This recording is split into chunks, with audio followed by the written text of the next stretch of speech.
ನಾಯಕರಿಗೆ ಮತ್ತೊಮ್ಮೆ ಐಟಿ ಈಗ ಭರ್ಜರಿ ಬೇಟೆ ಮಾಡೋ ಮುಖಾಂತರವಾಗಿ ಒಂದಿಷ್ಟು ಟೆನ್ಷನ್ ಅನ್ನ ತಂದೊಡ್ಡಿದೆ.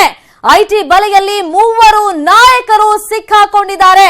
ಈಗಾಗಲೇ ಐಟಿ ಬಲೆಯಲ್ಲಿ ಡಿಕೆ ಶಿವಕುಮಾರ್ ಇದ್ದಾರೆ. ಅದು ಗೊತ್ತಿರೋ ವಿಚಾರನೆ. ಯಾವ ರೀತಿಯಾಗಿ ಈ ಕ್ಷಣದವರೆಗೂ ಕೂಡ ಅವರು ಐಟಿ ವಿಚಾರಣೆಯನ್ನ ಎದುರಿಸ್ತಾ ಇದ್ದಾರೆ. ಪದೇ ಪದೇ ವಿಚಾರಣೆಗೆ ಹಾಜರಾಗ್ತಾ ಇದ್ದಾರೆ. ಒಟ್ಟು ಐಟಿ ಬಲೆಯಲ್ಲಿ ಮೂವರು ನಾಯಕರಿದ್ದಾರೆ.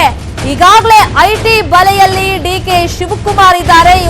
ಇವರನ್ನು ಸೇರಿಸಿ ಇನ್ನು ಇಬ್ರು ನಾಯಕರು ಐಟಿ ಕಣ್ಣಿಗೆ ಗುರಿಯಾಗಿದ್ದಾರೆ. ಕೈ ರೆಬಲ್ ನಾಯಕನಿಗೂ ಕೂಡ ಐಟಿ ಭಯ ಶುರುವಾಗಿದೆ. ಐಟಿ ಭಯದಲ್ಲಿ ರಮೇಶ್ ಜಾರಕಿಹೊಳಿ ಅವರು ಇದ್ದಾರೆ. ಇವ್ರ ಜೊತೆಗೆ ಲಕ್ಷ್ಮಿ ಹೆಬ್ಬಾಳ್ಕರ್ಗೂ ಕೂಡ ಐಟಿ ಕಂಟಕ ಇದೆ.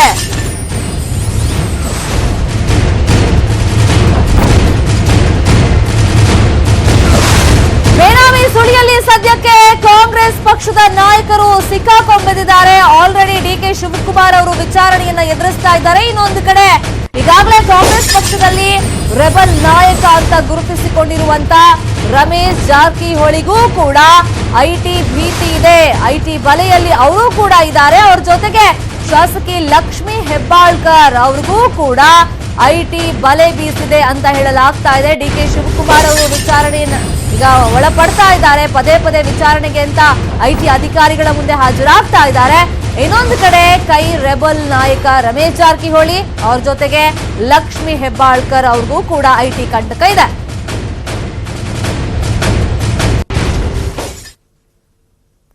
ಬೆಂಗಳೂರು ಸುತ್ತಮುತ್ತ ಮತ್ತೆ ಅಪಾರ ಆಸ್ತಿ ಪತ್ತೆಯಾಗಿದೆ. ಅದು ಸಚಿವ ಡಿಕೆ ಶಿವಕುಮಾರ್ ಅವರಿಗೆ ಸೇರಿರೋ ಆಸ್ತಿ ಅಂತ ಹೇಳಲಾಗ್ತಾ ಇದೆ. ಡಿಕೆ ಶಿವಕುಮಾರ್ ಅವರಿಗೆ ಸೇರಿದಂತ ಆಸ್ತಿ ಪತ್ತೆಯಾಗಿದೆ. ಐಟಿ ಮೂಲಗಳಿಂದಲೇ ಈ ಮಾಹಿತಿ ಸಿಕ್ಕಿರೋದು. ಮಾರ್ಚ್ ತಿಂಗಳಲ್ಲಿ ಸುಮಾರು 200 ಕೋಟಿಯಷ್ಟು ಬೇನಾಮಿ ಆಸ್ತಿ ಪತ್ತೆಯಾಗಿದೆ.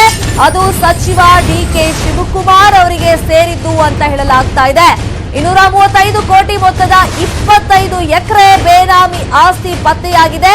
ದೆಹಲಿಯ ಐಟಿ ಮೇಲ್ವಿಚಾರಣಾ ನ್ಯಾಯಾಧೀಕರಣದಲ್ಲಿ ಕೇಸ್ನ ವಿಚಾರಣೆ ನಡೀತಾ ಇದೆ. ವಿಚಾರಣೆಯನ್ನ ಡಿಕೆ ಶಿವಕುಮಾರ್ ಅವರು ಹಾಗೇನೆ ಅವರ ತಾಯಿ ಗೌರಮ್ಮ ಎದುರಿಸ್ತಾ ಇದ್ದಾರೆ. 235 ಕೋಟಿ ಮೊತ್ತದ 25 ಎಕರೆ ಬೇನಾಮಿ ಆಸ್ತಿ ಈಗ ಪತ್ತೆಯಾಗಿದೆ. ಬೆಂಗಳೂರು ಸುತ್ತಮುತ್ತಲಲ್ಲಿ ಈ ಅಪಾರ ಪ್ರಮಾಣದ ಆಸ್ತಿ ಪತ್ತೆಯಾಗಿರುವುದು ಇದೆಲ್ಲ ಡಿಕೆ ಶಿವಕುಮಾರ್ ಅವರದೇ. ಬೇನಾಮಿ ಹೆಸರಲ್ಲಿ ಇವರು ಈ ಆಸ್ತಿಯನ್ನ ಮಾಡಿ ಇಟ್ಕೊಂಡಿದ್ರು. ಈ ಬಗ್ಗೆ ಐಟಿ ಅಧಿಕಾರಿಗಳಿಗೆ ಮಾಹಿತಿ ಲಭ್ಯವಾಗಿದೆ. ಐಟಿ ಮೇಲ್ವಿಚಾರಣಾ ನ್ಯಾಯಾಧೀಕರಣದಲ್ಲಿ ಕೇಸ್ ಇದೆ.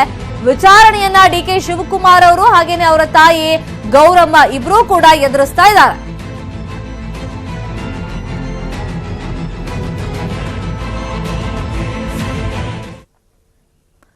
ಡಿಕೆ ಶಿವಕುಮಾರ್ ನಂತರ ಮತ್ತೊಬ್ಬ ಕೈ ನಾಯಕನಿಗೆ ಸಂಕಷ್ಟ ಎದುರಾಗಿದೆ.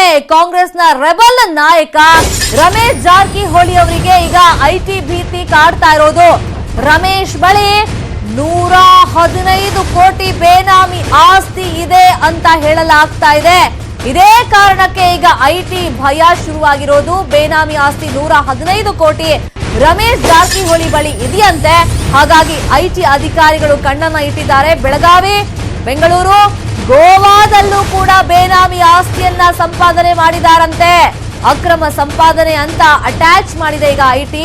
ರಮೇಶ್ ಜಾರಕಿಹೊಳಿಗೆ ಸೇರಿದಂತ ಆಸ್ತಿಯನ್ನ ಅಟ್ಯಾಚ್ ಮಾಡಿಬಿಟ್ಟಿದೆ ಆಲ್ರೆಡಿ ಐಟಿ ಡಿಪಾರ್ಟ್ಮೆಂಟ್. 2017ರಲ್ಲಿ ಬೆಳಗಾವಿ, ಬೆಂಗಳೂರಲ್ಲಿ ಐಟಿ ದಾಳಿ ಆಗಿತ್ತು. ಆಗ ಸಿಕ್ಕಿದಂತ ದಾಖಲೆಗಳ ಆಧಾರದ ಮೇಲೆ ತನಿಖೆಯನ್ನ ಮಾಡಲಾಗ್ತಿದೆ. ಈಗ 115 ಕೋಟಿ ಬೇನಾಮಿ ಆಸ್ತಿಯನ್ನ ಅಟ್ಯಾಚ್ ಮಾಡಿದೆ ಐಟಿ ಡಿಪಾರ್ಟ್ಮೆಂಟ್ ಅಂತ ಹೇಳಲಾಗ್ತಾ ಇದೆ. ಹೀಗಾಗಿ ರಮೇಶ್ ಜಾರಕಿಹೊಳಿಗೂ ಕೂಡ ಇದೀಗ ಬೇನಾಮಿ ಆಸ್ತಿಯ ಭೂತ ಕಾಡ್ತಾ ಇದೆ. ಐಟಿ ಅಧಿಕಾರಿಗಳಿಂದ ಈಗ ಭೀತಿ ಶುರುವಾಗಿದೆ. ಆಲ್ರೆಡಿ 115 ಕೋಟಿ ಬೇನಾಮಿ ಆಸ್ತಿ ಮಾಡಿದ್ದಾರೆ ರಮೇಶ್ ಜಾರಕಿಹೊಳಿ ಅಂತ ಒಂದಿಷ್ಟು ಡಾಕ್ಯುಮೆಂಟ್ಗಳನ್ನ, ದಾಖಲಾತಿಗಳನ್ನ ಆಲ್ರೆಡಿ ಐಟಿ ಅಧಿಕಾರಿಗಳು ಅಟ್ಯಾಚ್ ಮಾಡಿದ್ದಾರೆ ಅನ್ನೋ ಮಾಹಿತಿ ಲಭ್ಯವಾಗಿದೆ. ಹೀಗಾಗಿ ರೆಬಲ್ ನಾಯಕ ರಮೇಶ್ ಜಾರಕಿಹೊಳಿ ಅವ್ರಿಗೂ ಕೂಡ ಈಗ ಐಟಿ ಭೀತಿ, ಐಟಿ ಭಯ ಶುರುವಾಗಿದೆ. ಬೇನಾಮಿ ಆಸ್ತಿಯನ್ನ ಮಾಡ್ಕೊಂಡಿದ್ದಾರಂತೆ ರಮೇಶ್. 115 ಕೋಟಿ ಬೇನಾಮಿ ಆಸ್ತಿ ಇದೆ ಅಂತ ಹೇಳಲಾಗ್ತಿದೆ. ಬೆಳಗಾವಿ, ಬೆಂಗಳೂರು, ಗೋವಾದಲ್ಲಿ ಅಕ್ರಮ ಸಂಪಾದನೆ ಮಾಡಿದ್ದಾರೆ ಅಂತ ಈಗ ದಾಖಲಾತಿಗಳನ್ನ ಅಟ್ಯಾಚ್ ಮಾಡಿಬಿಟ್ಟಿದೆ ಐಟಿ. ಐಟಿ ಅಧಿಕಾರಿಗಳಿಂದ ಈಗ ಯಾವ ಕ್ಷಣದಲ್ಲಿ ಬೇಕಾದರೂ ಬಹುಶಃ ವಿಚಾರಣೆ ಆಗಬಹುದು ಅಂತ ಕೂಡ ಹೇಳಲಾಗ್ತಾ ಇದೆ.